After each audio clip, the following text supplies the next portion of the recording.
પ્રભુ, હા દેવી. મને અહીંયાથી બધું જ દેખાય છે. હા, પણ હું બંધાયેલો છું. તમને કોણે બાંધ્યા? લાગણી. હા હા, માં જશોદા, મિત્ર સુદામા, આ બધું તો બરાબર છે, પણ આ રાધા પણ હોય ને. પ્રભુ, હવે આ વધી રહ્યું છે. હા, દેવી, આવી ધરતી પર આવ્યો છું તો લીલા તો કરવી પડશે.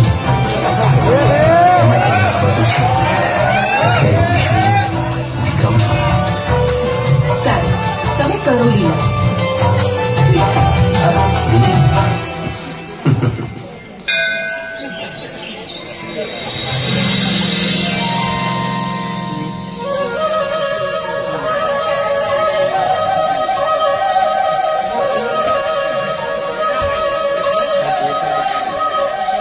હે ભગવાન, મારે આજે એક નવો ધંધો શરૂ કરવો છે. અનેક પાર્ટી સાથે મારી મીટિંગ પણ છે. જો બધું જ સરસ રહ્યું ને તો મને 10 લાખ રૂપિયા મળશે. બસ તમારા આશીર્વાદ જોઈએ. જો મારું કામ થઈ જશે ને તો હું 1 કિલો પેંડા ધરાવીશ તમને. ઓ 10 લાખની સામે ફક્ત 1 કિલો પેંડા? ભગવાન તો ભાવના ભૂખ્યા છે, એને 1 કે 2 કિલોથી ફરક ના પડે. એટલે તમે ભગવાનને તમારું કામ કરાવવા માટે લાંચ આપો છો એમ? અરે ભાઈ, આ તો શ્રદ્ધાની વાત છે. આને લાંચ ના કહેવાય. રહેવા દો, તમને નહીં ખબર પડે. આ તો ખાલી પ્રશ્ન થયો. જો કદાચ તમારું કામ ના થયું તો પ્રસાદ ચડાવશો કે નહીં? અરે યાર, શું બોલો છો તમે? તમારા મોઢેથી સારું નથી બોલી શકતા. બધાને પોતાના કર્મ પ્રમાણે ભાવ મળવાનો છે. કર્મ સારા હશે તો સારું, ખરાબ હશે તો ખરાબ. ફળ ચોક્કસ મળશે. હા, એનો ટાઈમ થોડો ઉપર નીચે હોઈ શકે. અરે કામ નહીં થાય તો પેડા ચડાવશો કે નહીં એ તો કહેતા જાઓ.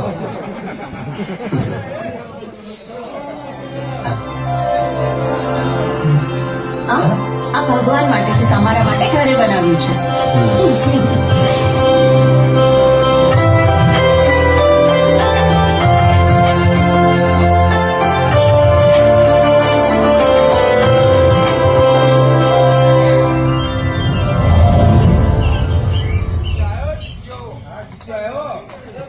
મને એક વાતની શંકા છે. શેની? વાતની શંકા એવી છે, તમે જ્યારથી પાછા આવ્યા છો ને ત્યારથી હાવ બદલાયેલા લાગો છો. તમે જે પહેલો હતા ને એ છો છો. અરે ભાઈ, હું એ જ છું જે હતો. હજી એક વાત કહું, હું પણ હું જ છું. અચ્છા, એટલે હું પણ તમે જ છો અને તમે હું છું. અરે ભાઈ સાહેબ, મેં હાથ જોડું. આ હુતું કરવામાં તમે મારું મગજ બંધ કરી નાખ્યું છે. બનશે ને એ જ સારું છે. શું ગુરગુર વાત ચાલ. હેડો.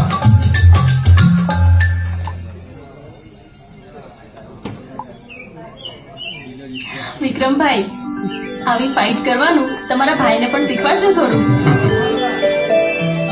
વિક્રમ, ત્યાં શું થયું હતું અને તું કેવી રીતે બચી ગયો એ તો બધું કે મને. અને એવું તો શું થયું કે તું આટલો બધો બદલાઈ ગયો?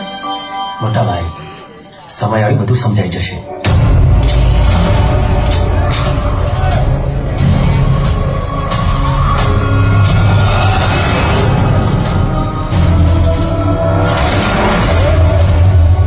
વિક્રમભાઈ, શું થયું? કઈ નહીં.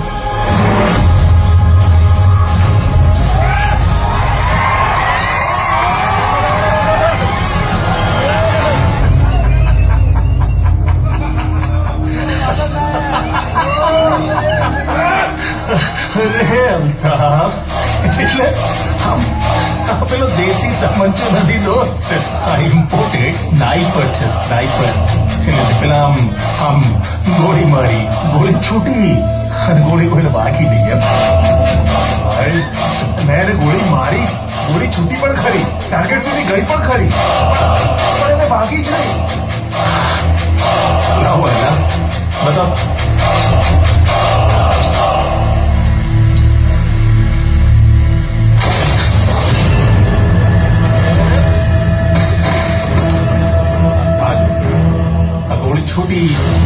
દિમાગી કોઈ કામ વગર બિચારો મરી ગયો.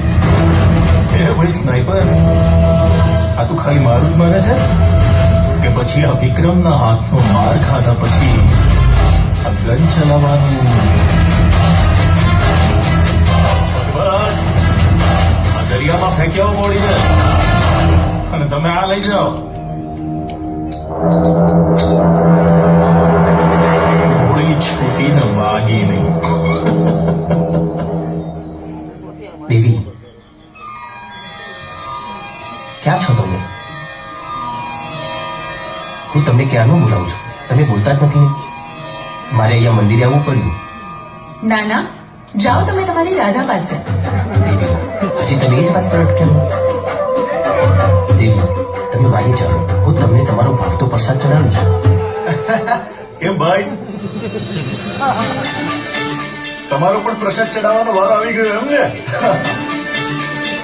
કયું કામ કઢાવવાનું છે? કામ નથી કરાવવાનું. દેવી રિસાઈ ગયા છે. તો મંદિરમાં તમે આવી મોટી મોટી ફાકા ફોજદારી કરો તો ભગવાન નારાજ જ થઈ જાય ને. અરે ભાઈ, તમારું કામ પત્યું તો જાઓ ને. આપણું તો કામ થઈ ગયું છે. જય દ્વારકાધીશ, જય દ્વારકાધીશ, જય દેવી, જો તમારા લીધે કેવું કેવું સાંભળવું પડે છે. હવે તો તમે માની જાઓ.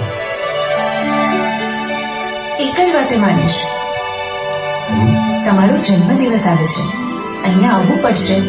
આવવાનું જ ને. તમારી સાથે રાત રમ્યા વગર મારો જન્મદિવસ અધૂરો છે. વિક્રમ, અલ્યા ભાઈ તમે અહીં ઉભા છો, આપણે આઠમની તૈયારી નહીં કરવાની? કૃષ્ણ કનૈયા લાલ કી જય. હા વિક્રમ, આ વખતે આપણે જોરદાર રાસ રમવાનું છે. મારે હા, કેમ? તમારો કાનડો નહીં? અરે હું તો આખા સંસારનો કાનૂન છું. આવી મોટી મોટી વાતો ના કરીશ. આ વખતે આપણે આખી રાત રાસ રમશું. એ શક્ય નથી. ચલો. અરે મારે ઘણા બધા કામ છે. અરે ભાઈ સાહેબ, ખોટો નાટકો બાટકો ના કરશો. હેડો. હા, હવે તું કહીશ એમ નહીં, હું કહીશ એમ જ થશે. બે તું ગયો ને તો પાછો ના આવું. ના હું તારું મોઢું જોઈશ, ના મારું મોઢું જોવા દઈશ. પ્રભુ, હમ? જન્માષ્ટમીએ તમે અહીંયા આવશો. જો ના આવ્યા તો ત્યાં જ રહી જજો. અહીંયા આવવાની જરૂર નથી.